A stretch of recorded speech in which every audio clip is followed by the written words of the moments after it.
A Princesinha da Serra está completando 200 anos.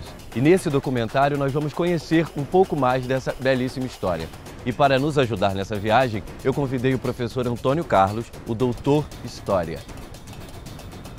Quem passa pela nossa região talvez hoje nem imagine que aqui habitavam diversas tribos indígenas. Mas quais tribos indígenas eram essas? Vocês sabem?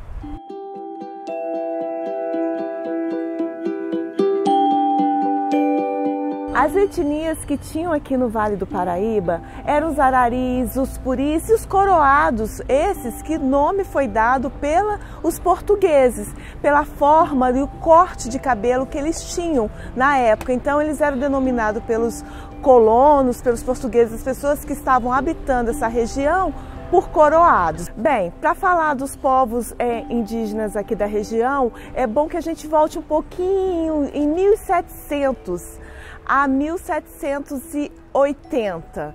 Então, quando começou-se o caminho novo, a estrada, né, que era necessária para adentrar o sertão. Porém, antes disso, haviam picadas, e essas picadas eram feitas pelos povos originários que aqui viviam. A cidade de Valença, que vai dar origem à cidade de Valença, né, esse núcleo urbano, ele tem origem de uma aldeia, que foi um acordo entre os indígenas que aqui viviam nessa região e o fazendeiro José Rodrigues da Cruz. A aldeia Nossa Senhora da Glória, criada em março de 1803, teve um longo percurso, na verdade, começa em 1789, quando começam a haver preocupações a respeito de incursões de grupos indígenas na região, nas fazendas vizinhas de Ubá, Pau Grande, principalmente com o Rodrigues da Cruz, que é apontado pelo nossos historiadores, principalmente Leone Ório, como o verdadeiro fundador de Valença. Mas sabemos que essa aldeia que foi criada e que recebeu o nome de Aldeia de Nossa Senhora da Glória de Valença, em homenagem ao vice-rei Dom Fernando José de Portugal e Castro, que depois foi Marquês de Aguiar, ela não teve sucesso. Não teve sucesso como um local para aldear esses indígenas. Mas essa aldeia, ela surge também num momento em que a ocupação dessa região por fazendeiros, ela começa a ficar cada vez mais constante.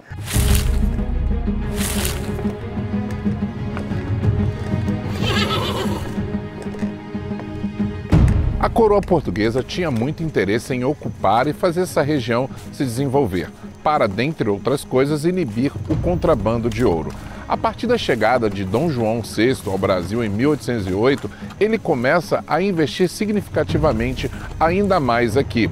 É por isso que ele manda construir duas importantes estradas: o Caminho do Comércio, de 1811, e a Estrada da Polícia, de 1817. E essas estradas se cruzavam exatamente no centro de Valença. Então a ideia era ligar Minas Gerais, principalmente a comarca de São João del Rei, e passando por essa região do Vale do Paraíba, né? Então você já tinha aqui em 1803 a aldeia de Valença. Então óbvio que essas estradas elas vão contemplar essa área que está sendo ocupada por fazendeiros. As estradas da Polícia do Comércio que foram muito importantes para Valença, porque essas estradas que vêm também da corte, passa por aqui e vai para Minas, elas têm um cruzamento exatamente no centro da cidade. E quando a cidade começa a, vamos dizer assim, a crescer à margem dessas estradas. Consta que havia uma capela rústica edificada certamente pelo padre Gomes Leal. Depois desse mesmo ano de 1803, ele recebeu ordens do bispo responsável pela região para edificar o cemitério, edificar a capela, benzer cemitério, mas só mais adiante, em 1817, é que vem uma ordem para se substituir essa capela primitiva por um templo mais digno, a fim de serem efetuados os ofícios, as missas e tudo. Valença cresce e começa a se pensar numa malha urbana para a cidade. Que malha urbana é essa que vai ter a cidade? A Câmara logo fica preocupada e convida o engenheiro Gimô para fazer esse projeto da malha urbana da cidade mas gratuitamente. Então, nisso vem também um engenheiro da corte para fazer a planta da cidade, que é Francisco Carneiro de Campos. Ele faz a planta da cidade. Mais tarde, ele inicia, então, essa grande estrutura da cidade, que é o xadrez, o formato xadrez clássico, que nós temos na cidade hoje. São ruas, são espaços retangulares para desenvolver as casas. As ruas já eram pavimentadas no pé de moleque. Nós já tínhamos toda uma infraestrutura, mas ainda não tinha esgoto nem iluminação. Antes do meado do século XIX, Valença, em 17 de outubro de 1823, ela passa a ser uma vila, a Vila de Nossa Senhora da Glória. A criação da Vila de Valença é muito interessante, porque há uma controvérsia de que Dom Pedro I, ainda não imperador, esteve por aqui antes de passagem. Não está provado, não está afirmado, mas há uma suposição. E ele passou porque veio de Juiz de Fora, da fazenda específica de São Mateus, que foi a fazenda fundadora de Juiz de Fora, e era de um amigo dele. E ele veio para o Rio de Janeiro via Valença e se encantou com Valença.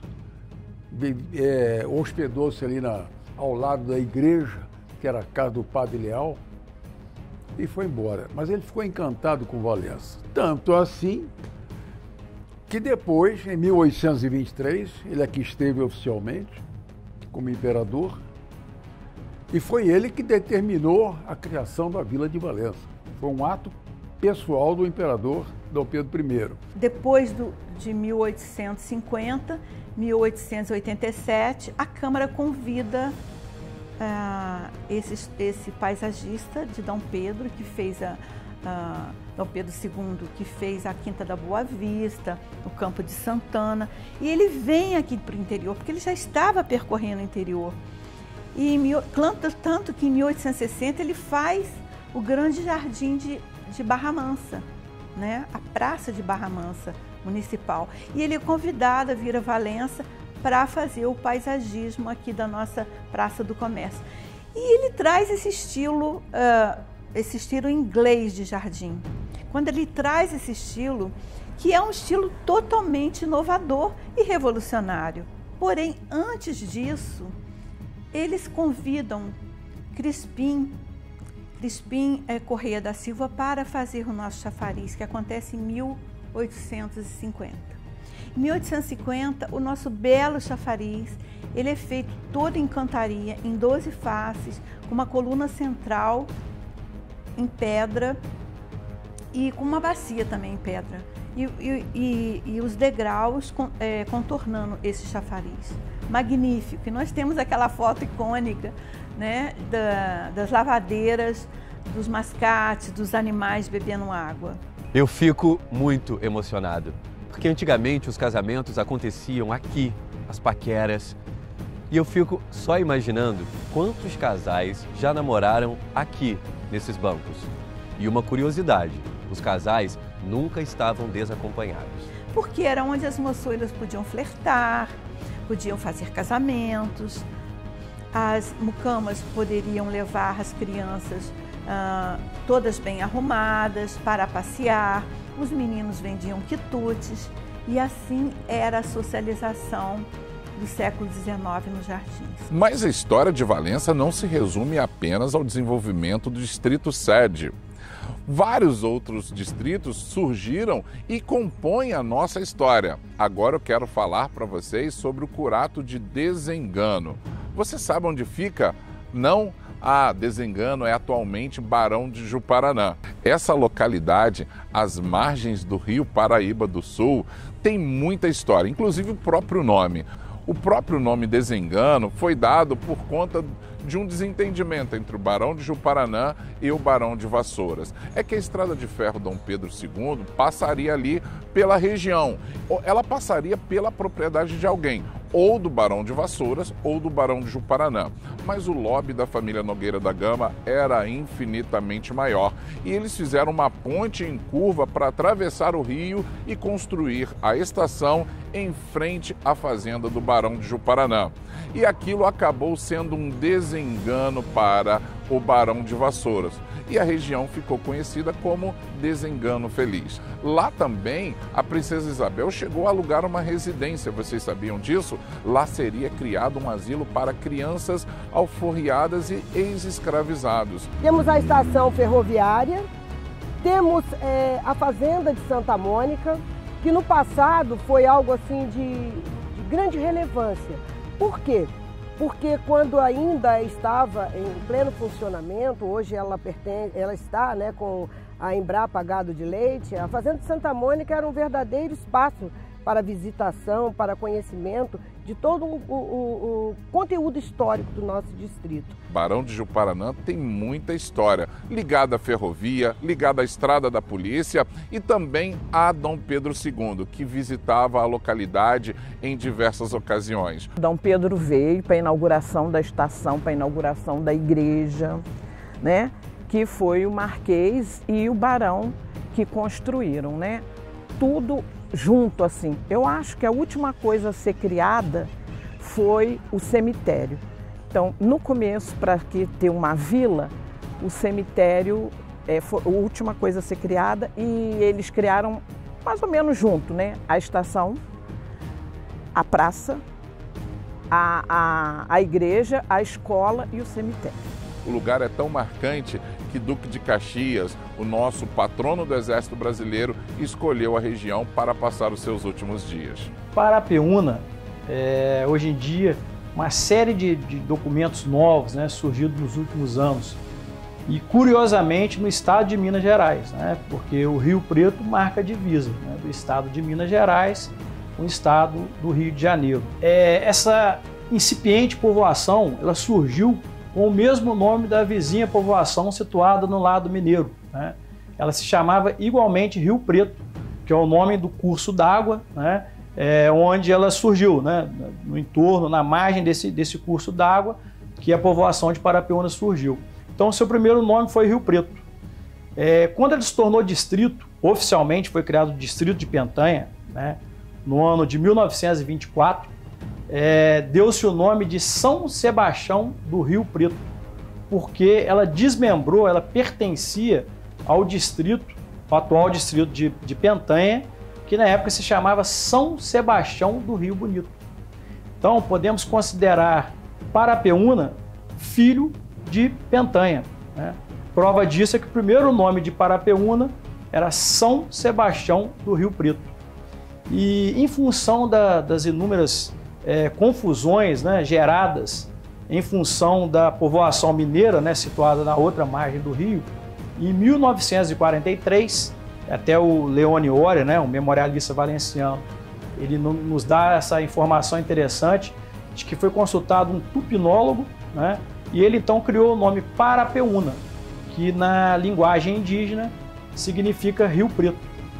Então ela continua sendo chamada Rio Preto, porém na língua dos indígenas, né, dos povos originários da nossa região. Santa Isabel é outra região também muito importante e estratégica na nossa região. A localidade se desenvolveu às margens do Rio Preto, no outro extremo da cidade de Valença.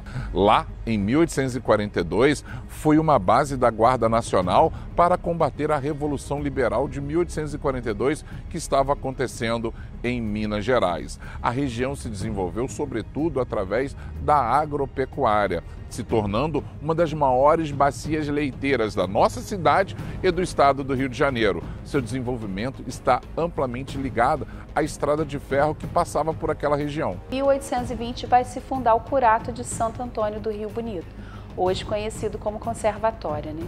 Esse curato vai ser estabelecido próximo ao rio, né, que é o Rio Bonito, que dá nome ao lugar, e ali eles vão estabelecer uma pequena conservatoria. E o que era essa conservadoria? Na verdade, era uma forma, né, de tentar preservar esses índios naquele lugar, para que eles não ficassem, né, esparramados pela mata, vagueando, atrapalhando as sesmarias que estavam sendo doadas, né, para a produção, né, para o início da ocupação do território. E tinha também a tradição de fazer os bailes, as festas, que a gente também acredita que pode ser a possibilidade, né, do surgimento dessa tradição da seresta, das serenatas pelas ruas, porque, a princípio, a gente acredita que essa tradição da serenata tenha vindo com os tropeiros. Como aqui era caminho das tropas, né, era comum os tropeiros chegar em determinados pontos e descansar, né, à noite, passar a noite. Desarriavam a tropa, passavam a noite ali descansando e sempre tinha em volta de uma fogueira, dizem que sempre tinha um violeiro que fazia uma moda de viola, né? Hoje, Valença é o segundo maior município em extensão territorial do estado do Rio de Janeiro. Tenho certeza que vocês já sabiam disso, mas talvez vocês não saibam que esse município era ainda maior. A partir da República, várias cidades foram criadas e Valença acabou perdendo também parte do seu território, como foi o caso da freguesia de Santa Teresa, que deu origem a Rio das Flores. A freguesia de Nossa Senhora das Ipiabas também fazia parte de Valença e passou a integrar o município de Barra do Piraí. E tem também as regiões de Dores e Amparo, que passaram a pertencer à Barra Mansa. Acorda, nego, pra moer café. Acorda, nego, pra moer café. Nego, já são 5 horas, hora de ficar de pé. Sinhá não quer saber se nego é homem, menino, mulher. Nego, já são 5 horas. Gente, como as nossas raízes com os povos originários são muito fortes, né? Mas as nossas estradas, além de serem muito importantes não só para ligar o estado de Minas Gerais ao estado do Rio de Janeiro, um outro produto também se beneficiou muito de nossas estradas. Essa deliciosa bebida foi muito importante não só para contar a história do país, como também para o crescimento de Valença. A nossa cidade também se destacou na produção dessa bebida que ajuda a nos acordar todos os dias pela manhã. Então, o café, né? O café ele chega no Vale do Paraíba ainda no século XVIII, principalmente na região de Resende, na região de São João Marcos, e ele vai se expandindo com muita força por vários motivos, né? Primeiro porque havia uma demanda externa para esse café produzido no Brasil para exportação, um incentivo do próprio governo, de próprio Dom João VI no desenvolvimento da cultura do café. E é verdade, seja dita que Valença foi o segundo maior produtor de café de toda a província fluminense. Só houve uma produção maior em Campos, mas era uma empresa, ao passo que aqui era individual.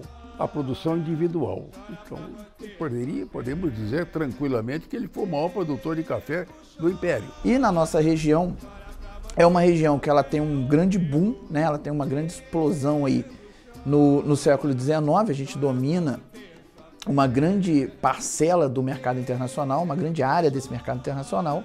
E se fala muito dessa produção do café ligada a essas redes internacionais como a Inglaterra, que comprou muito do nosso café, e os Estados Unidos também. Então o nosso vale aqui, ele explodiu aí no mundo. Eu imagino a saga desses tropeiros de fazer o transporte do café, porque não tinha plástico no século XIX, essas lonas de plástico, né? O que você tinha era feito de couro, aqueles bolsões feitos de couro, protegidos por couro de animais, né? Então, o desafio era o transporte. Esse foi o mega desafio. Imagina as estradas, quando dá um pouquinho de lama, como que se escorrega a gente andando, cavalos também, mulas, carro de boi. Imagina no século XIX. E o outro problema, a colheita era de todo mundo ao mesmo tempo. A secagem de todos ao mesmo tempo. E, obviamente, o transporte também era, naquela época, muito solicitado. Esse vale foi um formigueiro de gente. Tava dormindo, Cangoma me chamou. Tava dormindo, Cangoma me chamou. Disse levanta fogo, cativeiro já acabou. Disse levanta fogo, cativeiro já acabou. É verdade que o café trouxe muita riqueza para Valença e para o Brasil. Mas essa riqueza veio a um custo muito alto, a ampliação da escravidão aqui em nosso país. Preciso dizer que a escravidão não começou por conta de Valença ou do Vale do Café. A escravidão começou muito antes, lá no século XVI, mas foi por conta desse grande volume de mão de obra necessária para plantar, colher, cultivar, que os grandes proprietários rurais decidiram optar pelo trabalho escravizado em detrimento de outros tipos de mão de obra.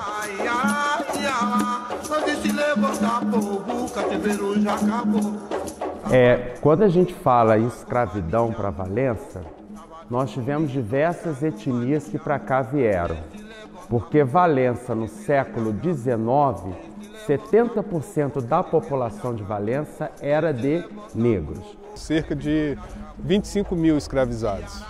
Existe uma documentação, uma ata, na Câmara Municipal, um documento, século XIX, em que até o Império estava preocupado com o castigo excessivo que os negros aqui em Valença sofriam, porque temiam de uma revolta negra, como aconteceu com Manuel do Congo e outras. A gente viveu momentos no passado complicados e hoje vive um momento de transformação, de busca e resgate para essa história toda, né? Na ascensão de Valença, o quilombo São José da Serra ele surge com vital importância, tanto pela mão de obra quanto pela questão cultural. Pelo seu jongo, pela capoeira, pelo samba, pela dança de roda, pela questão de matriz africana, as religiões de matriz africana. Isso é muito forte pelas lendas também que são contadas. Então, assim, tem um contexto cultural muito forte o quilombo São José da Serra. A influência da negritude na região é que realmente deve ser explorada. Nós somos criados pelas mães pretas, né? Nós somos criados pelas vozes pretas, mas nós não conhecemos ainda o rosto e a origem dessas pessoas. Nós vivemos na região conhecida como região dos barões, já diz por aí, né? Éramos milhares de negros, mas a região é a região dos barões. A gente tem que rever muitos conceitos, né, da sociedade em relação a isso, né? Em qual a nossa posição como negro da sociedade sul-fluminense, na região do café, onde as fazendas são mais importantes do que o ser humano. É verdade que o café trouxe muita riqueza para a nossa região, gerando renda e desenvolvimento, e esses vestígios podem ser vistos ainda hoje. Mas um fato também que é verdade é que essa produção cafeeira entrou em crise, trazendo grandes prejuízos e muita dor para a nossa região. Nós tivemos depois um período de gradativa decadência desse processo do café na nossa região, por vários fatores, né? De acordo com a historiografia e das várias linhas de pesquisa, desde o esgotamento do solo, das questões de expansão, até mesmo as mudanças de mercado, crise da escravidão.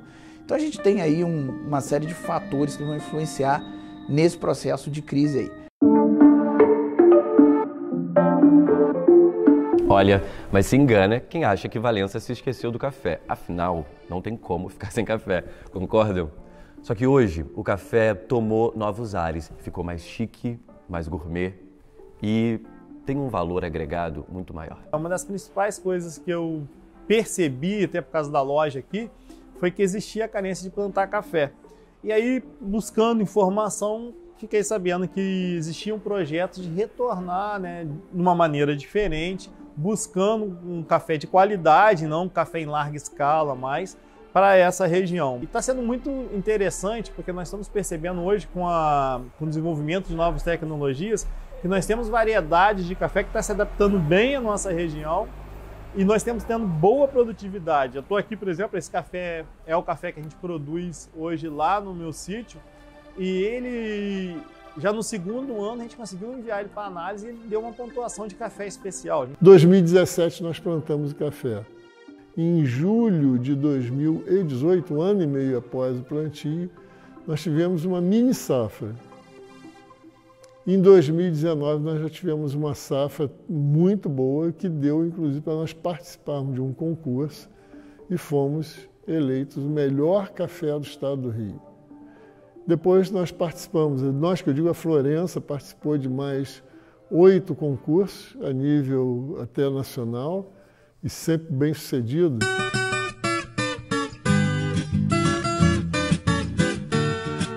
Um café é muito bom, mas acompanhado de um bom queijo fica melhor ainda. E Valença sempre soube disso. Por quê? Nós temos uma relação muito estreita com essa delícia. Desde o século XIX, lá em 1890 aproximadamente, meu tataravô já fazia queijo aqui em Pedro Carlos, exatamente ali no túnel do Capoeirão, no sítio do Sossego. E ali eram produzidos excelentes queijos ali. E toda a produção do vô, ele escoava na Maria Fumaça, né? Aquela Maria Fumaça que está parada lá em Conservatória. E esses queijos eram exportados, né? Eu tive notícia agora, recente, e eu tenho tudo isso catalogado, inclusive um livro escrito pelo vô, né? Leopoldo Ribeiro do Vale, daí o nosso nome, né? O nosso nome fantasia do Vale Queijos. Vocês devem estar achando que eu só como, né? Mas eu só estou conhecendo um pouco mais da nossa história através dessas delícias. Vocês conhecem o queijo prato? Vocês já fizeram um sanduíche com ele? O mais importante, vocês sabem da ligação do queijo prato com a nossa querida Valença? Valença tem muitas histórias interessantes, né? Uma delas é que aqui foi criado o queijo prato. Isso mesmo, na década de 1930, uma família de imigrantes dinamarqueses vieram para cá e se instalaram na fazenda Vista Alegre. E lá criaram o tão famoso queijo prato, que hoje faz parte de todas as nossas mesas. Quem for visitar a Fazenda Vista Alegre vai ver muita coisa lá também sobre o meu avô, Niels Torvald Nielsen. Ele, em Vista Alegre, ele fez uma fábrica também. E daí que a gente tem até esse nome, queijo prato, né? Que todo mundo fala queijo prato no Brasil todo. Por quê? Porque o queijo que era feito tinha que ser colocado num prato para ficar com aquela forma, aquele formato redondo. Então, deram um apelido, entre aspas, de queijo prato, que virou, de apelido, virou um nome. Se engana quem pensa que novidade em forma de queijo se limitou ao passado. A pecuária e a fabricação de queijos têm muitas novidades. E tem queijos ganhando o Brasil e também o mundo. O agronegócio é uma potência,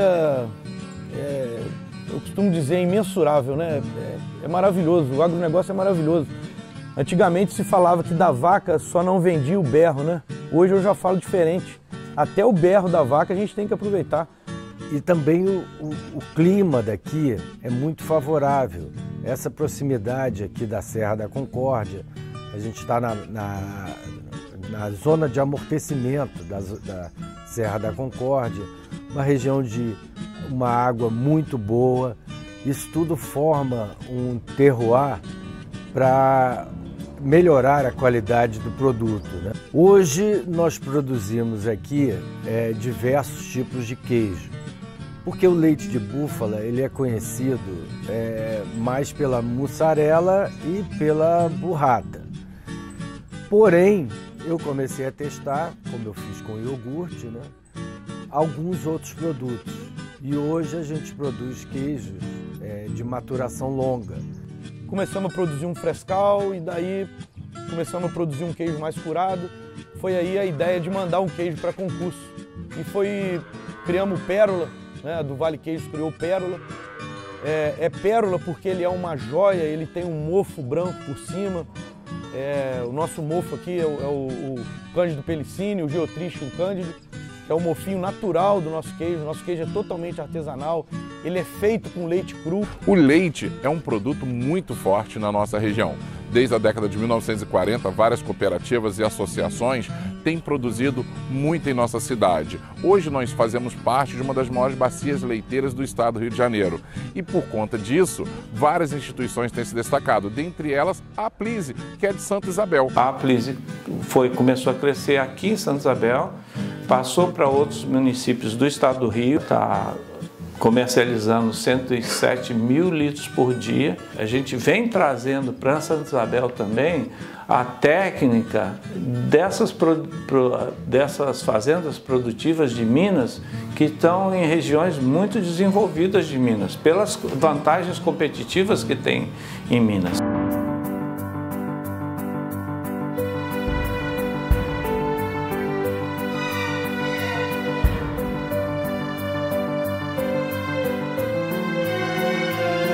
A Princesinha da Serra sempre se destacou em tudo que se propôs a fazer. E mesmo na época do café, já haviam trens aqui. Mas Valença queria mais e teve até uma fábrica de vagões. E os trens se desenvolveram aqui na nossa cidade.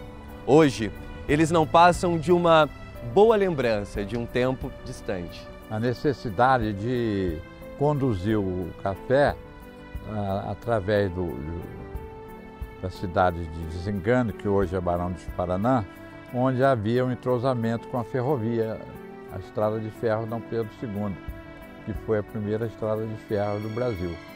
E essa ligação de Valença para Desengano era feita através do Longo dos Burros, dessas coisas todas. A Estrada de Ferro União Valenciana, que é de 1870, 68 por aí, foi uma iniciativa privada. Quer dizer, o senso comum fica achando que tudo que envolve ferrovia foi dinheiro público, né? Foi estatal.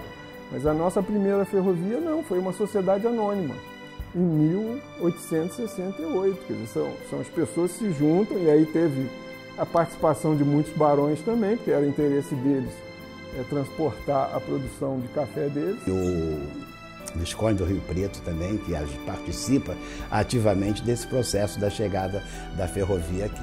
Foi fundamental a presença da ferrovia aqui na região, a serpente emplumada, como o Hobsbawm chamava, né? Foi importantíssimo, mudou tudo, porque transfere o transporte no ar, muda tudo. Aliás, curioso, com relação à segunda viagem de Dom Pedro II aqui, foi para a inauguração da Estrada de Ferro União Valenciana. E quando ele desembarcou naquele 18 de maio, estava uma temperatura amena, mas ele vinha empoeirado da fuligem do trem, do carvão. Né? E quando ele desembarca em Valença, às 10 horas da manhã, um clima muito agradável, ameno, ele sacode a fuligem do carvão, respirou profundamente e disse: esta é verdadeiramente a princesa da Serra Fluminense. E Valença, durante quase um século, teve a sua atividade econômica praticamente em cima do aspecto ferroviário. Criaram-se as oficinas, a manutenção dos carros de passageiros, de madeira, etc. Até a fase em que as nossas oficinas começaram a fabricar carros metálicos. A Central do Brasil, ela além de substituir a empresa anterior, que fazia a linha de trem, né, fazia o transporte de trem, de mercadorias e de pessoas, ela instala em Valença 2 oficinas de grande porte. Quer dizer, eram 2 indústrias. Aquele galpão do Bramil e o galpão do Ceprova eram 2 indústrias de reparo de máquinas numa e reparo na parte de madeira, de vagões e tudo. Nós chegamos a fabricar aqui em Valença perto de 12 ou alguns carros metálicos, sendo que 3 estão aqui na nossa praça para relembrar a nossa história.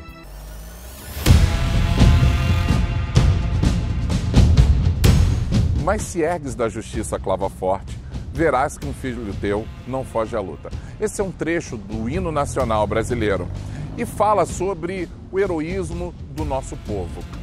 Quando a Segunda Guerra Mundial começou, acreditavam que o Brasil não entraria na guerra. Mas o Brasil foi forçado a entrar na guerra para defender a sua soberania. E os filhos de Valença não ficaram de fora. Aqui foi criado o Batalhão de Saúde para formar aqueles que cuidariam das nossas tropas na Itália. Inclusive, Valença foi escolhida porque o relevo da cidade é muito parecido com o relevo que eles encontrariam lá na Itália. 25.000 homens foram mandados para o fronte de batalha para se ingressar no 5º Exército Americano. Era a Força Expedicionária Brasileira. E daqui de Valença saíram vários valencianos para lutar lá. Infelizmente, 3 heróis tombaram: o Cabo Fleury, os soldados Antônio e o soldado Arlindo. A eles a nossa homenagem, que inclusive estou aqui no monumento que diz o nome de todos os valencianos que foram para a Itália e daqueles que tombaram no fronte. Então foi criado aqui o Serviço de Saúde da Força Expedicionária Brasileira, né, que deslocou para o Rio de Janeiro e dali partiu para a Itália. No retorno, isso aí foi em 44 que foi criado, então, o 1º Batalhão de Saúde. Ele passou a ser denominado o 1º Batalhão de Saúde.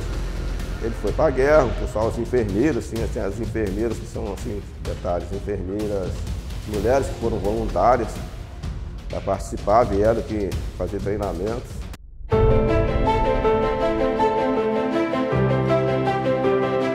A princesa da Serra não é uma princesinha que fica sentada. Ela é forte e vai à luta.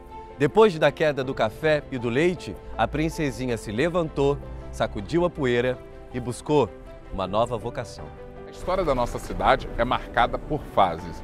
Quando o café começou a entrar em crise, os grandes proprietários se organizaram para construir aqui uma estrada de ferro, que chegou em Valença em 1871. Para aquilo foi preciso criar o espírito de grupo, o espírito de corpo. A iniciativa industrial tem muito mais antecedência do que se imagina. No meu primeiro trabalho eu já tinha descoberto que antes dessa já havia tido uma iniciativa de alguns cidadãos, onde até chegam a construir um galpão que vai dar origem depois a outro grupo que vai fazer a fundação da Companhia Industrial. E mais recentemente eu descobri que antes dessa iniciativa que não deu certo, houve uma anterior, que chegam a fundar uma companhia com fins de abrir uma fábrica de tecido. Isso em 1880 e pouco. E Valença junta uma elite política, lembrando que a palavra elite ela tem vários significados, é uma palavra polissêmica, mas as pessoas que estão liderando Valença, naquele entrecruzar do 19 para o 20, começa a se organizar. Obviamente que nós estamos falando também de poder, a organização desse grupo e os seus poderes também, para renovar, para retomar o crescimento da cidade. E a indústria, naquele momento, ela era o símbolo de toda a modernidade. Tudo que era moderno se passava pela industrialização, pela fábrica. E Valença entra um pouco na vanguarda desse processo também, porque Juiz de Fora que é uma cidade que a gente tem de referência, que nasce junto com Valença, também está fazendo a transição para uma industrialização mais ou menos na mesma época.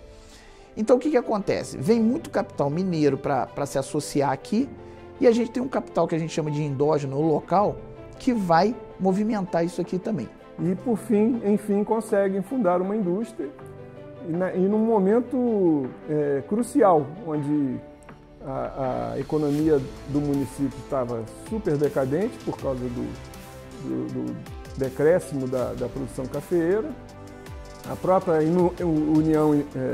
União Valenciana, a ferrovia, também estava prestes a quebrar. E aí surge essa iniciativa em 1906, contando com o apoio da Câmara, com o apoio da própria indústria, da ferrovia, né, para transportar os insumos e tudo.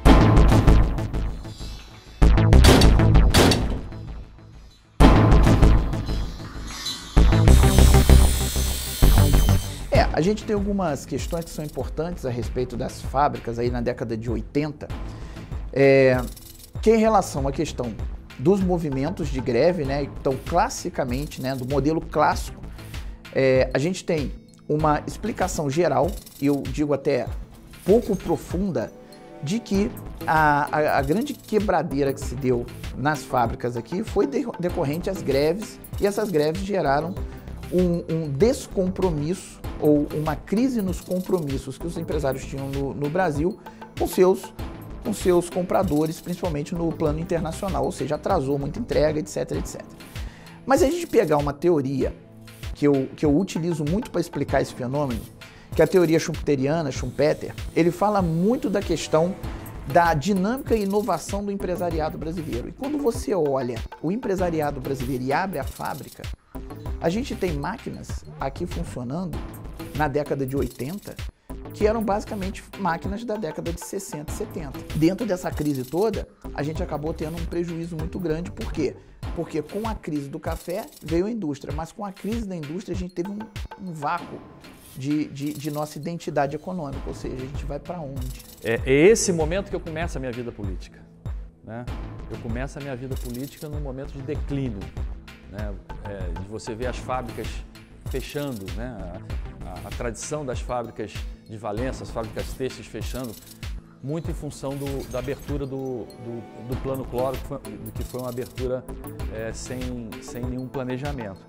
Então, quando eu viro vereador, o meu foco, já influenciado pelo meu pai, que quando foi prefeito a primeira vez trouxe a FN do Brasil, né, uma multinacional para se instalar em Valença, trouxe a Fundição Santa Luzia.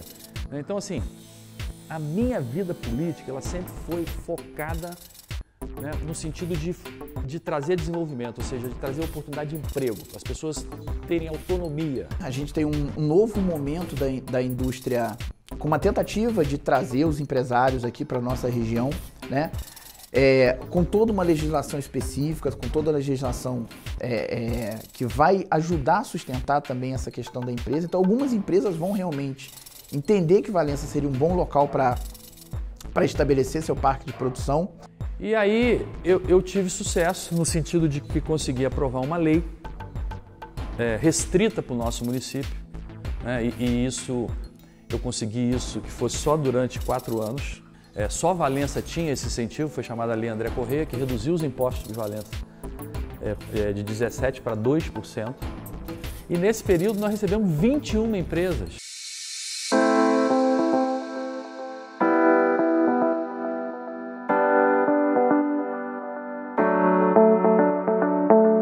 A opção de vir para o estado do Rio, né, foi justamente por estar próximo a portos, né, próximo de petroquímica, né, que é o nosso produto principal.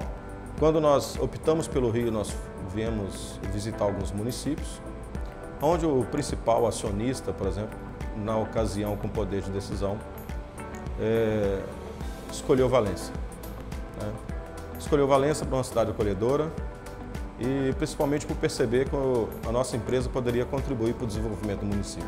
Hoje a indústria emprega, né, mais de aproximadamente 1.500 pessoas na cidade, né? A cidade está ainda se reformulando para que os colaboradores dessas indústrias entendam as nossas necessidades, né? Então a gente vem vendo ao longo desses anos que a qualificação profissional melhorou, que as pessoas já estão, né, mais entendendo mais a necessidade da indústria, né, do que ela precisa efetivamente para que as pessoas possam prestar serviços para a indústria. A indústria em qualquer município, de forma geral, em termos de Brasil, até do mundo, né, os salários médios pagos pela indústria costumam ser salários médios maiores do que outros segmentos, como comércio, como poder público, né? Pesquisando dados sobre o Estado do Rio de Janeiro, como sempre fazemos, nos deparamos com um dado bastante interessante do município de Valença, no Médio do Paraíba. Nesse município, entre 2007 e 2018, o PIB, que é a riqueza gerada no município a cada ano, saiu de 1,3 bilhões para 2,9 bilhões. E, enfim, então vejam bem como é uma política pública, uma articulação política bem feita, bem organizada, planejada, feita com seriedade, pode estimular e dinamizar o município. O que a gente observa, e é fato, é que a cidade se reindustrializou, né? Eu confesso que quando vi os números do professor Mauro Osório, eu mesmo me surpreendi, porque a cidade teve em 11 anos, um crescimento chinês, né? Crescer mais de 120%, enquanto o Brasil cresce 19%. E uma reindustrialização diferente do passado, porque a nossa economia era sustentada pelo setor têxtil, né? Então, quando o setor têxtil ia mal, a cidade caía junto, né? E agora não. É uma grande oportunidade, coincidência com os 200 anos de Valença, a gente construir a Valença de amanhã, a Valença do futuro, a Valença de 2030, ajudar juntos, nesse momento de colaboração, coragem, paixão, acreditar no potencial da nossa cidade e aí a gente começar um planejamento muito forte para que a gente possa alcançar no futuro essa Valença que nós desejamos. Nós estamos notando que Valença é feita de ciclos. E isso também aconteceu e acontece na política. E o primeiro grupo a ocupar o poder na cidade é um grupo de fazendeiros ligados sobretudo à família Nogueira da Gama e ao Visconde de Baependi. Depois nós tivemos também a liderança do Visconde do Rio Preto. Passamos alguns momentos muito conturbados no final da República, com alguns advogados como o Dr. Carlos Augusto de Oliveira Figueiredo, Dr. Romualdo Baena, enfim, a política em Valença sempre teve as suas fases. Ao chegar ao século XX, Valença entrou num novo momento econômico a partir da produção leiteira e da indústria. E naquele momento a cidade precisava se organizar. Em 1922 foi criada a figura do prefeito e uma prefeitura. O primeiro prefeito de Valença foi o Coronel Ferraz e depois o Coronel Cardoso. Mas 3 figuras dominariam a política valenciana durante 3 décadas. O doutor Oswaldo Cunha da Fonseca, o doutor Luiz de Almeida Pinto e também o senhor Benjamin Elpo. Essa tríade dominaria politicamente por quase 30 anos. Inclusive, o doutor Oswaldo Fonseca foi o primeiro valenciano da República a ser deputado federal. Valença, ela foi durante muitos anos dominada por 3 lideranças políticas. Doutor Luiz de Almeida Pinto, que era realmente aquele que tinha os votos, que era o chefe político. Dr. Oswaldo Fonseca, que era o intelectual, homem muito preparado, um grande jurista. E o Benjamin Elpo, que era o catador de votos, entendeu? Era um homem que fazia o serviço da despachância política, entendeu? Com muita eficiência e seriedade. Mas como estamos falando, tudo tem um momento, tudo tem um ciclo. A partir de 1962, um novo grupo chega ao poder. O Dr. Luiz Januzzi, um engenheiro, ele acaba rompendo com aquele momento da tríade e entra-se numa nova fase. Logo em 64 acontece o golpe militar e o bipartidarismo é instalado no Brasil. Como naquela época não podia haver reeleição, o Dr. Luiz Januzzi, ele precisava de alguém de fora da cidade. É nesse momento que eles vão chamar um administrador de fazenda lá de Coronel Cardoso, o seu Clóvis Correia, que até aquele momento nunca havia participado de vida política. É nesse momento que o seu Clóvis ele é chamado para a política para disputar a eleição de prefeito e acaba vencendo a eleição. Era a entrada da família Correia na política valenciana. Meu avô era uma pessoa da zona rural, administrava uma propriedade na zona rural, que era uma grande propriedade. O tamanho da propriedade, ele acabou também sendo diretor de um banco de crédito, né? Naquela época se formavam pequenos bancos. Cada prefeito ele tem uma marca, né? A marca do meu pai foi construir estradas no município, Valença é um município muito grande, é o segundo do estado, e fazer escolas. Ele fez 25 escolas na zona rural. Essa foi a marca dele. E a terceira marca dele é que o funcionário da prefeitura não tinha carteira assinada. Isso em 64, era um absurdo. O funcionário municipal, o varredor de rua, a professora, o servente, entendeu? O auxiliar de médico não tinha carteira assinada. Foi meu pai que botou todo mundo, regularizou e cumpriu a lei, porque é um absurdo você trabalhar e não ter seus direitos trabalhistas reconhecidos. Então essa foi a terceira marca. Eu me recordo até hoje, meu avô estava saindo da prefeitura, tinha uma veraneio naquela época, aquelas veraneios grandes, e ele estava querendo me mostrar, eu pequenininho, me mostrar as coisas que ele fazia, porque ele estava deixando de ser candidato. E o que veio à minha mente é uma coisa assim que eu nunca esqueci mais, que ele parou ali no beco da mina, ele calçou aquilo tudo ali, né? Então ele estava me mostrando os calçamentos que ele fez na cidade, né? Em 1970, o seu Clóvis decide abdicar a prefeitura para disputar uma vaga na Assembleia Legislativa e assume naquele momento o presidente da Câmara, que era o seu Alcide Serafim, o primeiro presidente negro desta casa e também o primeiro prefeito negro de Valença. Alcide Serafim, ele veio assim de uma família que os pais eram administradores da fazenda de Santa Rosa. Quando ele veio embora para Valença, ele entrou no ramo de construção. E daí ele foi crescendo. Ele tinha uma habilidade muito grande, muito inteligente. E logo após, ele foi convidado pelo seu Clóvis, pelo pessoal da antiga Arena, né, para que ele se candidatasse a vereador. Ele teve 2 mandatos e o que aconteceu? Quando o seu Clóvis foi se candidatar a deputado estadual, que era o prefeito, houve uma eleição para que se pudesse o vereador se tornasse presidente da Câmara. Eram 2 concorrentes. Papai, né, Alcide Serafim, que todo mundo só o conhecia como Sidoca, que era o apelido, e o seu Geraldo Januzzi. Ele venceu a eleição e se tornou o prefeito quando o seu Clóvis foi ser deputado estadual. E assim que assumi a presidência, me passaram esse dado que eu estava sendo o segundo presidente negro, né? Durante esses 200 anos. Você vê como é que eu acho que Deus faz as coisas certinho, né?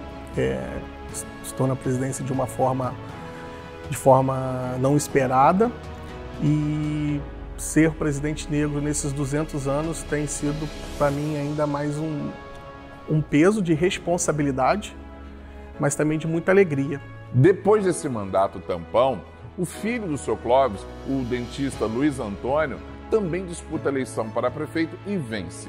Começa mais uma fase da família Correia. Inclusive, o vice dele era o Fernando Graça, que depois de Luiz Antônio vem a disputar a eleição e vencer também. Eu governei Valença a primeira vez 4 anos. A minha marca foi industrializar Valença.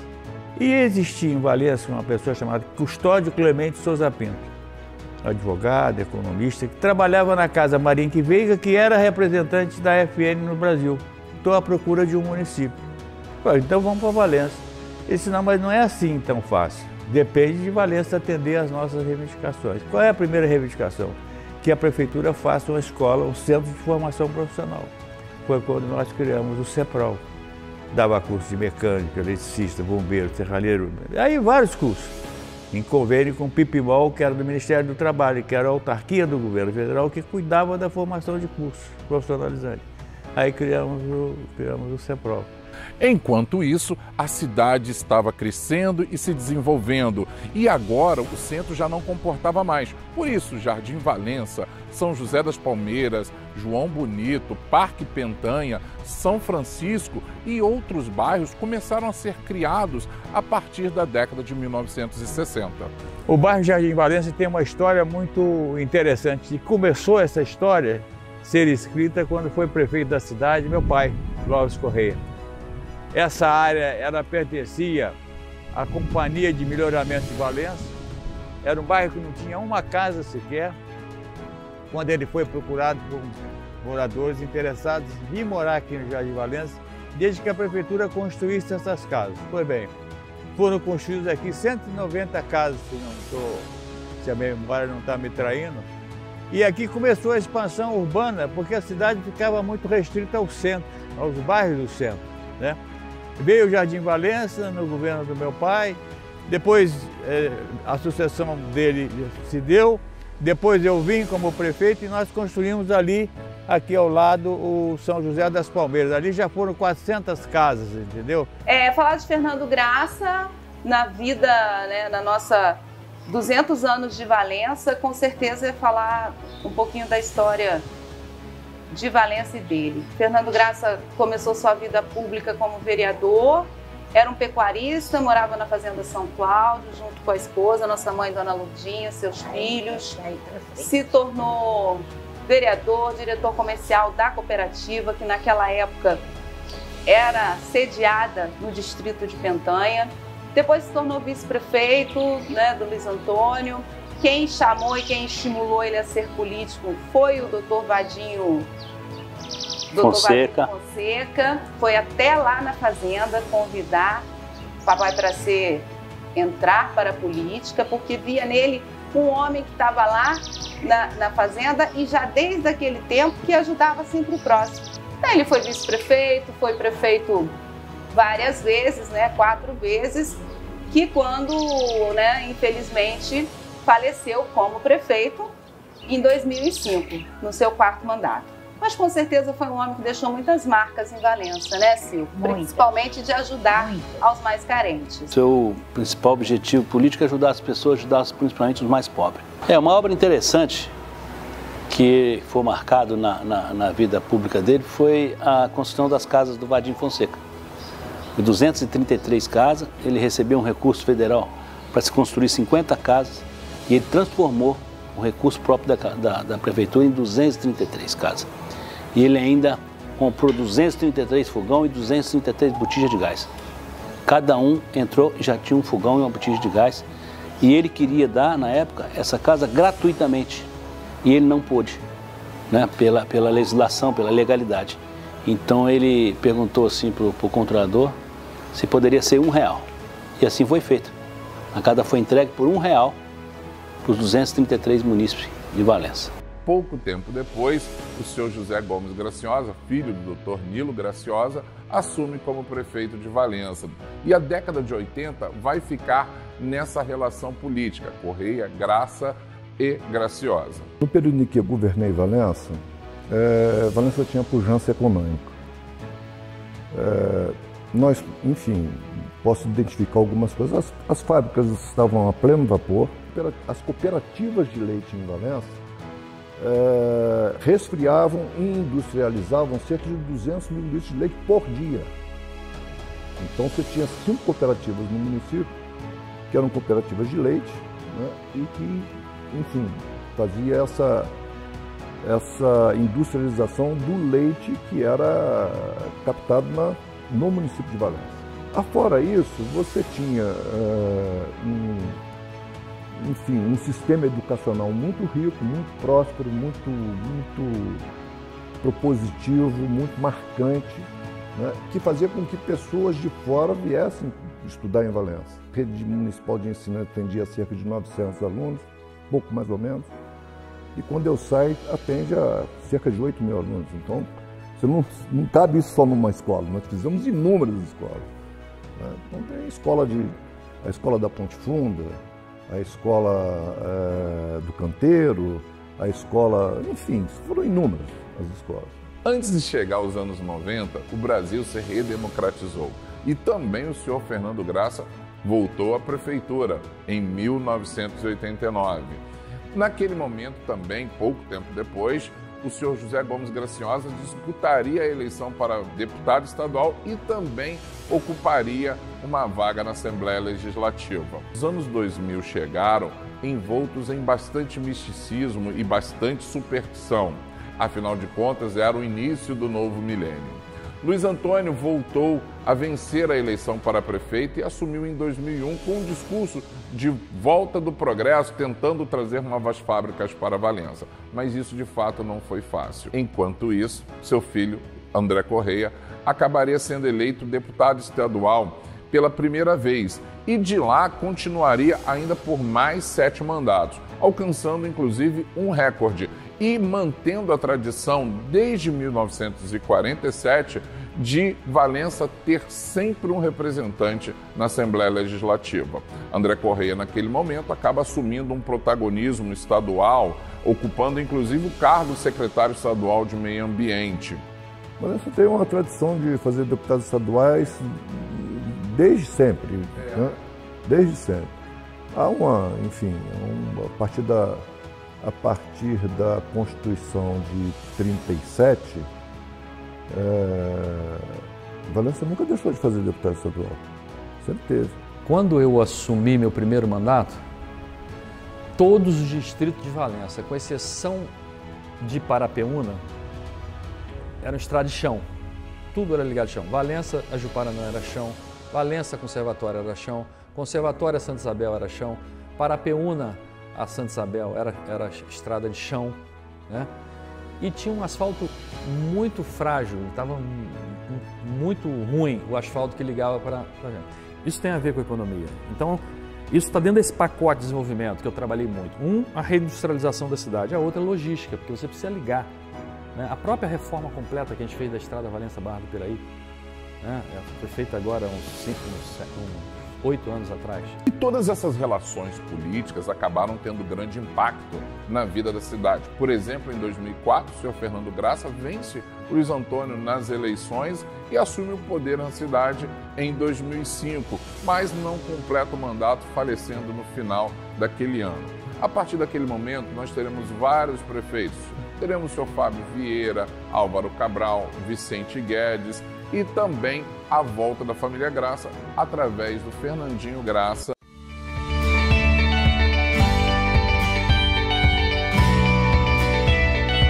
Fosse nos bons ou nos maus momentos, o comércio sempre esteve presente, ajudando a reerguer a nossa cidade.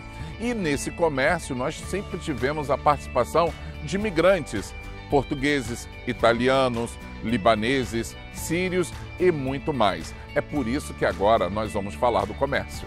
Meu avô chegou no Brasil em 1892 e é um momento que está com abertura, né, para a imigração, não só da libanesa, né, mas está chegando imigrantes também de outros locais, está chegando a comunidade também japonesa para cá. Sou descendente direta de libaneses, do lado de pai e mãe. E nossa família, a história da nossa família com o Brasil e com Valença começa em 1913. E chegaram aqui no dia 15 de agosto de 1913. Passando na estação de trem, o trem para e eles olham para a igreja, a catedral, na época, a matriz da Nossa Senhora da Glória, e a minha avó fica encantada, minha bisavó Ana fica encantada quando vê, porque ela era devota de Nossa Senhora e eles chegaram aqui no dia 15 de agosto. Então, tinha tido festa, a cidade estava em festa e a catedral, a matriz na época, encantou a minha bisavó Ana. E ela falou, é aqui que eu quero morar. Eu quero ficar nessa cidade e quero morar do lado daquela matriz. Como Valença é uma cidade cosmopolita, porque tinham pessoas do mundo todo. Tinha relojoeiro francês, tinha não sei, suíço, tinha os italianos e tinha, num determinado, já no século XX, a gente vai encontrar pessoas fundando a Associação Comercial de Valença, pessoas italianas, portugueses, libaneses, sírios, judeus, poloneses. Tinha uma gama grande de profissões, né? E um comércio sempre atraído por onde circula o recurso, né? Olha, a participação das micro e pequenas empresas na massa de empregos formais na cidade de Valença é de 70%. É a quarta maior da região. Pequenas empresas locais geram em torno de 5.078 empregos na nossa cidade. Já as empresas enquadradas no Simples Nacional, elas faturam juntas um montante de 251 milhões de reais. Ou seja, essa é a força do comércio da nossa cidade, que impulsiona a economia local. Olha, que a nossa cidade é muito bonita, todos nós sabemos. Mas, além da beleza, nós também somos um grande ponto turístico. Aqui em Valença, nós temos lindos cenários, música boa e uma gente muito hospitaleira.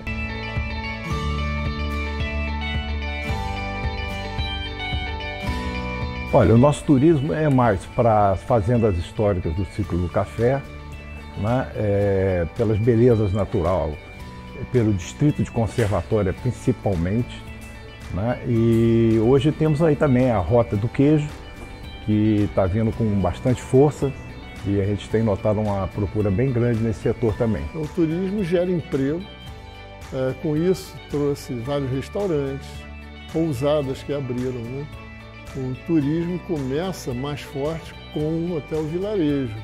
O turismo, você tem que ter algumas bases, né? Você tem que ter uma infraestrutura, normalmente de estradas e de hotelaria, para você abrigar a pessoa, né? Você tem que ter uma atração natural, que seja num lugar aprazível, entendeu? E depois você tem que ter diferenciais, né? A nossa vocação agora é o turismo de experiência. Eu olho com muito bons olhos essa experiência da Rota do Queijo, consegui aprovar uma lei estadual para facilitar a comercialização desses queijos artesanais. Valença tem essa tradição, né, que é o turismo de experiência. Nós estamos num processo de reinvenção, de dar um novo salto. E o turismo é essa indústria que está promovendo esse novo salto para Valença e lá na frente a gente vai poder identificar isso da melhor forma possível. Esse turismo de experiência através da nossa história, dos sabores da nossa cidade e também da nossa exuberante natureza. O Parque da Concórdia, a Serra da Beleza e agora os projetos de reflorestamento que já começam a dar frutos na nossa cidade.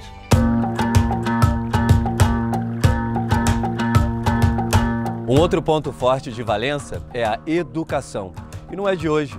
Valença se destaca em investimentos na educação já faz muito tempo. Talvez vocês não saibam, mas desde seu início havia uma preocupação de dotar Valença de escolas. No Império do Brasil havia-se uma determinação de criar as escolas de primeiras letras. Isso foi criado aqui, inclusive, com o professor Pina Leitão. Depois, uma das iniciativas que nós destacamos é a criação de uma escola pela Sociedade Defensora da Liberdade e Independência Nacional, na década de 1830. Essa era uma iniciativa dos próprios fazendeiros. Ao longo dos anos, algumas escolas, liceus foram criados em Valença. E essa preocupação virou com o século XX. E o nome que nós queremos destacar é o nome de Dom André Arcoverde, o primeiro bispo de Valença, um homem preocupado com a educação em nossa cidade.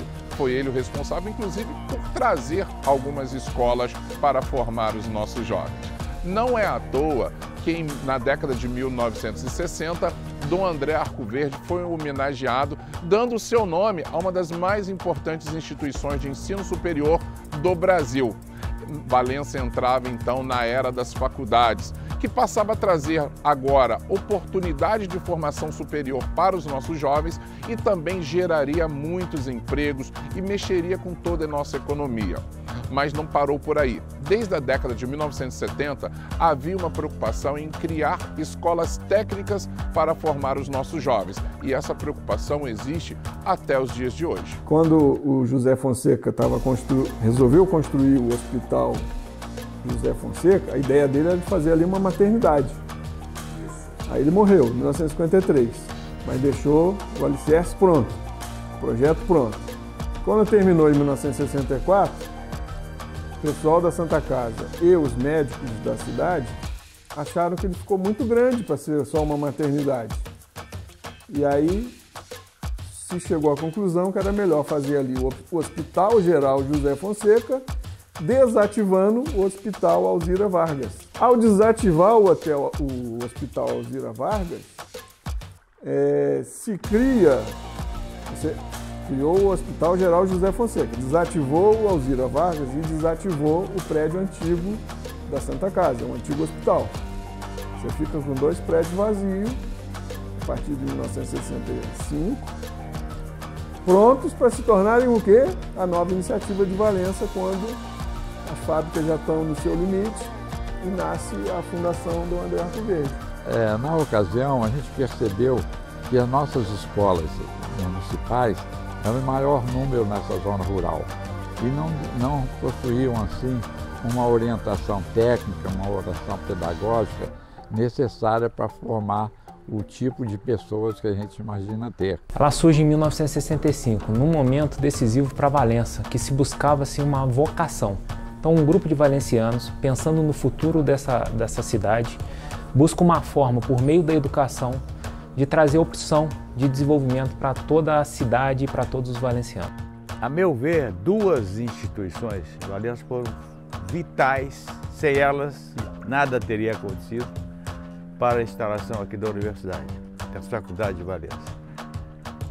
A igreja, que cedeu suas instalações graciosamente para que a faculdade viesse para Valença, e a prefeitura, que financiou a reforma, a instalação dessas faculdades. Eu lembro muito bem, nessa época era prefeito Cláudio Corrêa da Silva, meu pai, eu acompanhava muito de perto.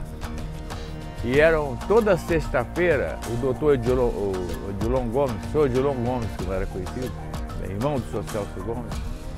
Ele era o tesoureiro da fundação, da FAA, né? E ele ia na prefeitura toda sexta-feira para pegar com meu pai o recurso para pagar o salário dos funcionários daquela semana. Naquele momento o processo era todo centralizado na capital federal. E o primeiro curso que a gente iniciou realmente a oferta em Valença é o curso de pedagogia, juntamente com outras licenciaturas. O curso de pedagogia iniciou seu funcionamento em 1967 e ele funciona hoje de maneira ininterrupta até 2023. O começo mesmo foi assim, o Dr. Lourenço era casado, a primeira esposa dele era prima da esposa do presidente da República naquela época, que era o Costa e Silva. A dona Yolanda era prima da mulher do Dr. Lourenço. E naquela ocasião houve um movimento muito grande da juventude lá no Rio, forçando o governo a dar faculdades que não havia. Eles queriam estudar, mas não tinham aonde estudar. Então estava uma pressão da garotada do palácio, aquela confusão toda. E o doutor Lourenço, então, foi aí que procurou o Luiz, sem ninguém saber, só os dois. Ju Januzzi, está acontecendo isso assim, é uma oportunidade maravilhosa para fazer aqui uma faculdade de medicina. A gente tinha uma grande demanda por os alunos que queriam cursar medicina, tinham uma grande demanda em cursar medicina, e aí formou um grupo de excedentes. Na primeira turma de medicina em 1968 a gente tinha mais de 300 alunos, a gente tinha 330 ingressantes no curso de medicina em Valença. E começamos o curso em agosto de 1968. Hoje nós formamos aqui um verdadeiro ecossistema transformador de vidas. A FAA hoje tem 1.585 funcionários diretos. Hoje a gente ultrapassou a barreira dos 6.000 estudantes. A gente chega num ecossistema somando, né, colaborador e estudante, chegando muito próximo ao número de 10.000 pessoas numa cidade de 74 mil habitantes. Então, desde o início da sua jornada, em 1965, os primeiros cursos, em 1967, a gente tem um protagonismo no desenvolvimento da região. Eu tenho muito orgulho de, junto com o Neto, a gente ter pego aqui um hospital fechado, já há quase um ano, em crise, e nesse trabalho conjunto ter surgido essa maternidade, né, que era um sonho de um grande benemérito de Valença, né, do início do século passado, o comendador José Fonseca, que sonhava com Valença ter uma maternidade e morreu sem ver esse sonho realizado. E hoje essa maternidade é uma referência, né, Neto? Sem dúvida. Com muita colaboração, coragem e paixão, a gente conseguiu concretizar um grande sonho e hoje é uma realidade para a população de Valença. E referência não só aqui para o nosso estado, mas para o Brasil.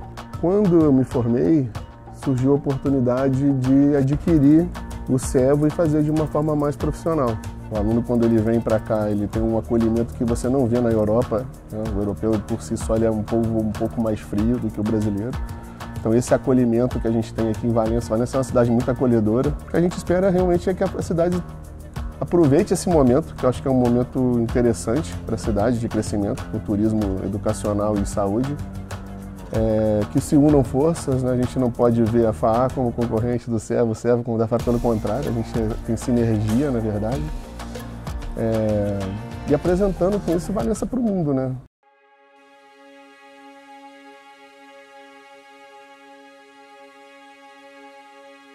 A religiosidade sempre esteve presente na vida dos valencianos e essa característica também moldou quem somos. A igreja se fez presente, mas não é que a igreja estava ausente, ela já estava presente.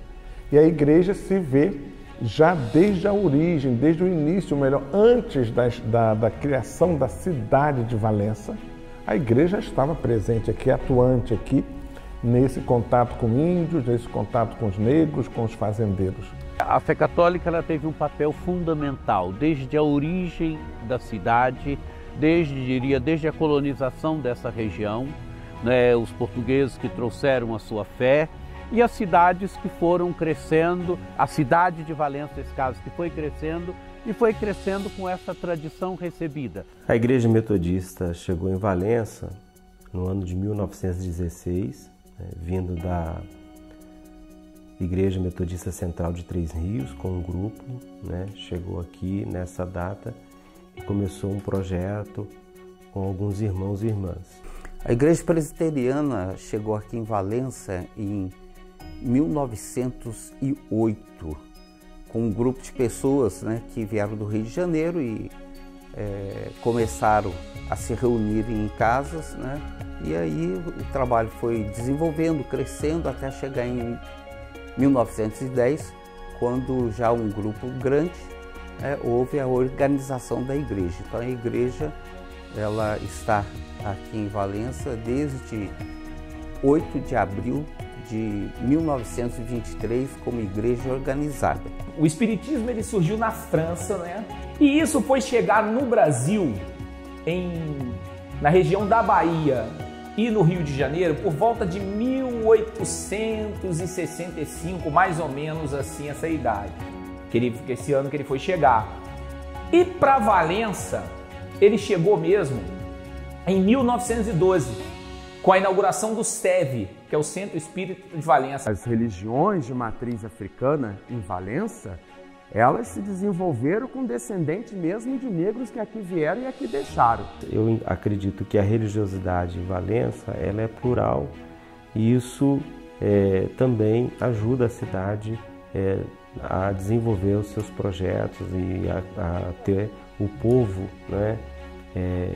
muito linkado ao que diz respeito à fé. Falar de religiosidade, de superação, de energia.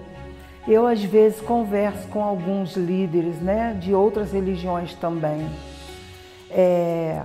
Essa transformação de superação que a gente vive é pela fé de cada pontinho de luz que trabalha o bem na nossa cidade. Valença até me ajudou a reafirmar a crença no ser humano. Há 200 anos atrás, nós tínhamos um perfil religioso. Hoje, nós temos um outro perfil religioso, tanto para os jovens, os mais jovens que eu digo. E a gente precisa abraçar eles. Se a gente precisa abraçar eles, a gente precisa pensar no futuro. Como que a gente pode, lá no futuro, tocar esses jovens de uma forma que possa trazê-los para dentro das casas espíritas, para dentro das suas religiões, evangélica, umbandista, católica. Me lembro bem, quando era criança, a festa de Nossa Senhora da Glória, que até hoje eu penso que é a maior festa aqui da região, não só da cidade de Valença, mas da região, os sinos repicando, a beleza da festa religiosa e também da festa externa. Isso mostra bem a piedade popular do nosso povo. E ela marca de uma forma tão evidente a história, a cultura de Valença, e aqui ao redor da catedral se reúnem pessoas de credos diferentes, de culturas diferentes.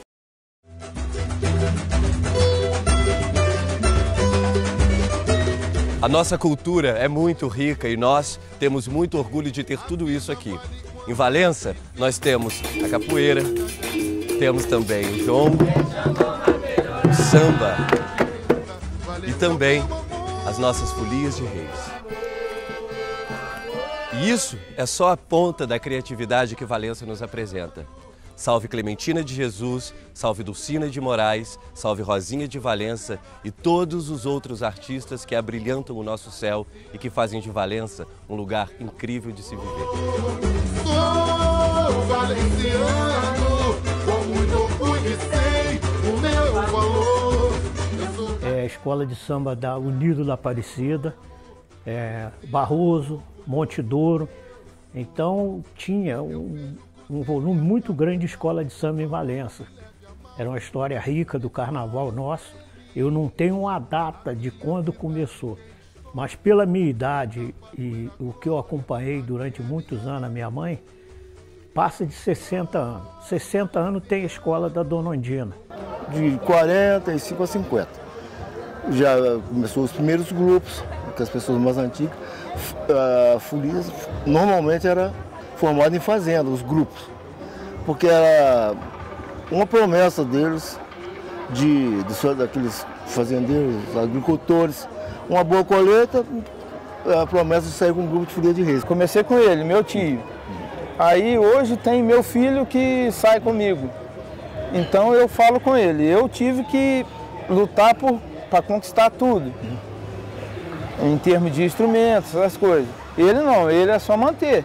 Ele já tem tudo lá dentro de casa. Valença sempre teve uma inclinação para a cultura e instituições culturais desde o século XIX, passando para o século XX, com grêmios literários, grupos artísticos, grupos de teatros e até uma academia de letras. E chegando mais aos dias atuais, a Fundação Cultural e Filantrópica Casa Leia Pentanha, que nasceu de um sonho da dona Leia Pentanha, descendente de uma importante família da região, que queria que depois de sua morte esse lugar fosse transformado num espaço dedicado à cultura, essa casa onde ela foi tão feliz. E foi assim que o seu advogado, o Dr. Nilo Graciosa, junto com outras pessoas, depois da morte de Dona Leia Pentanha, seguindo o desejo do seu testamento, eles criaram a Fundação Cultural e Filantrópica Casa Leia Pentanha, que é um grande expoente das artes e da cultura na nossa cidade até os dias de hoje.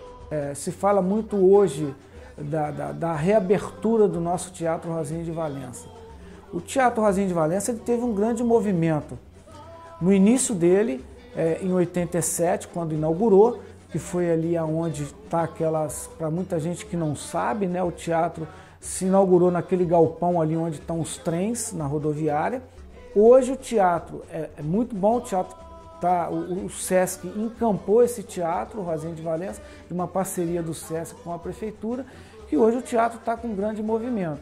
Aqui esse teatro ele tem um bastidor interessante, né? Assim, esse teatro, eu quero fazer uma menção aqui ao ex-prefeito Graciosa, né? Que lá nos idos de 80 pensou em a nossa cidade ter um teatro.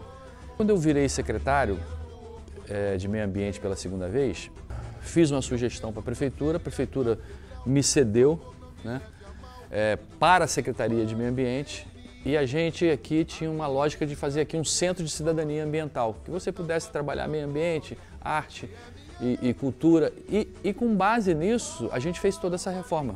Esse teatro era só essa parte aqui, não tinha o resto, né, não tinha a entrada, a cafeteria, enfim, a gente fez uma grande reforma aqui. Né, mais salas lá para trás, adaptou todo o teatro, e aí eu acabei deixando a secretaria. Ao concluir a obra, desfizemos o convênio, o teatro voltou para a prefeitura, e aí nós fomos no Sesc, né, e aí eu quero fazer um registro muito especial ao presidente da FEComércio, o Antônio Queiroz, que aceitou assumir aqui, né, e hoje é uma coisa assim que me deixa muito, muito feliz, muito orgulhoso, né? Porque se você pegar no Brasil, são mais de 5 mil municípios, você conta nos dedos da mão qual uma cidade com menos de 100 mil habitantes que tem um teatro com programação. E aqui tem programação toda sexta, sábado, domingo. Hoje eu vejo artistas valencianos que, a partir do teatro, se aprimoraram para entrar para a rede Sesc e poder participar em vários outros lugares, não só aqui, né? Então eu fico muito feliz com isso e eu acho que isso aqui é um marco, né? E eu coloco assim como um marco dessa nossa retomada cultural. Eu hoje vejo com muito orgulho e com muita satisfação a recuperação do teatro e acho que, sinceramente, o deputado André Correia, que conseguiu verbas no governo do estado para a renovação do teatro e a ampliação do teatro, enfim, e a reestruturação do teatro, acho que deu à Valença um patrimônio inestimável. O nosso foco daqui para frente, o foco da minha ação pública, política, vai ser estimular a cada vez mais a apoiar, né? Porque a gente já tem isso, apoiar o fortalecimento dessa riqueza cultural que existe em Valença. Uma cidade que originou Clementina de Jesus, uma cidade que originou Rosinha de Valença, né? E quantos tem aí, quantos talentos tem na nossa cidade, né? E os valencianos estão conquistando o mundo cada vez mais. Nós temos valencianos que rodaram o mundo em Fordinhos. Também temos valencianos produzindo queijos que estão entre os melhores do mundo. Sabiam que nós temos compositores valencianos que estão com as músicas nos topos das plataformas de streaming? Também temos filmes valencianos conquistando os festivais internacionais. Nós temos também figurinistas brilhando em várias produções da Rede Globo e em grandes produções de cinema. Vocês sabiam disso? As pessoas dentro de Valença que saem do município e representam a cidade. Todas as vezes que a gente tem um apoio, um atleta desse que vai representar Valença, eles voltam com a medalha, eles voltam com o pódio. A Michael Jackson, você citou aí, chegou a jogar na seleção brasileira, aqui de Santa Inácia. Hoje me parece até que ela está voltando para Valença e tudo. Temos o Rodrigo Arroz, que é uma pessoa importante na militância de futebol também, que representou bem a nossa cidade. Temos o Rafael Simões, que representa muito bem a gente no jiu-jitsu. O miojo hoje, no Muay Thai, exatamente. Nós somos uma potência. Depois que eu gravei minha primeira música, eu pensei assim, eu precisava disso, agora eu tenho que me manter. E aí foi trabalho, muito trabalho, né? 3 anos depois, se não me engano, 2006, 2009, um grupo que chama Pique Novo gravou uma música minha que chama Ligando os Fatos. No YouTube é o pagode mais visto, que é o Menos é Mais, que fez um bloco de 3 ou 4 músicas, né? E já tem quase 1 bilhão de visualizações no vídeo. É o pagode que é mais visto no YouTube. O primeiro filme que eu fiz foi Os Trapalhões na Terra dos Monstros. Aí depois eu fiz O Casamento dos Trapalhões. Depois eu fiz Lua de Cristal, da Xuxa. Fiz o Gaúcho Negro, que era um também dos Trapalhões. E aí depois a gente foi pra TV Globo. Era um sonho de criança que começou, a semente disso tudo começou dentro da família, sentado no chão ouvindo histórias de família. E aquilo me fascinava, aquela história da volta ao mundo, de cada um contar a história do seu país. E aí foi nascendo, foi germinando essa semente. E existe uma força que é o grande arquiteto do universo, que é Deus, que quando você pede a Ele, o universo se move para te atender.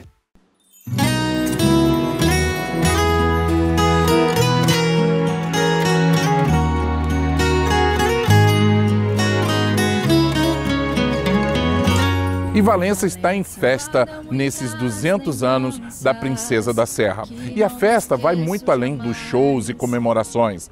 Vários prédios históricos estão sendo recuperados e vão ser disponibilizados como atrações culturais para a cidade. O Colégio Teodorico Fonseca, o antigo Casarão das Artes, a antiga Delegacia de Polícia, a Santa Casa e, não menos importante, o chafariz de 1850 da Praça 15 de Novembro. E os matas e cachoeiras são maravilhas de lá, descortinando-se a vida inteira diante do meu olhar. Salve esta terra querida que tanto amo de paixão. Ali iniciou-se a minha vida e as batidas do meu coração.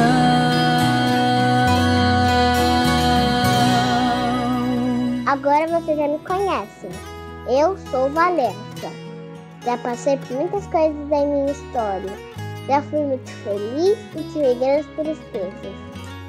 Assim como uma fênix que surge das cinzas, eu já renasci várias vezes.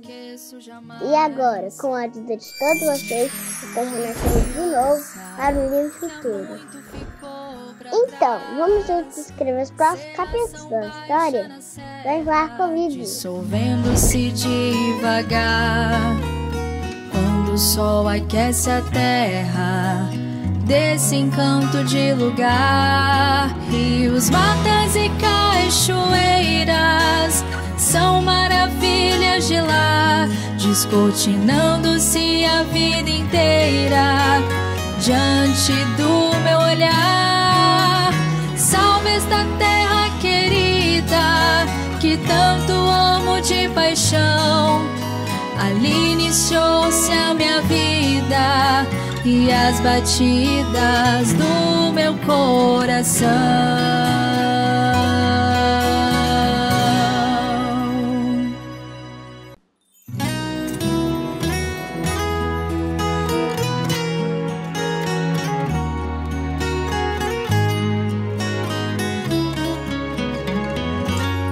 Valença guarda muitas lembranças que não me esqueço jamais, dos meus tempos de criança que há muito ficou pra trás. Serração baixa na serra, dissolvendo-se devagar, quando o sol aquece a terra, desse encanto de lugar. Rios, matas e cachoeiras são maravilhas de lá, descortinando-se a vida inteira diante do meu olhar. Salve esta terra querida que tanto amo de paixão. Ali iniciou-se a minha vida e as batidas do meu coração.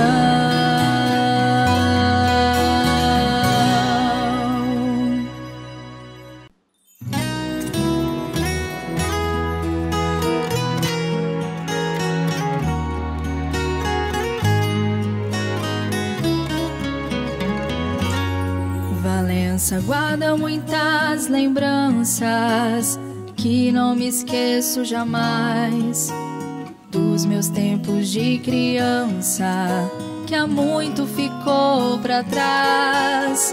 Serração baixa na serra, dissolvendo-se devagar, quando o sol aquece a terra, desse encanto de lugar. Rios, matas e cachoeiras são maravilhas de lá, descortinando-se a vida inteira diante do meu olhar. Salve esta terra querida que tanto amo de paixão. Ali iniciou-se a minha vida e as batidas do meu coração.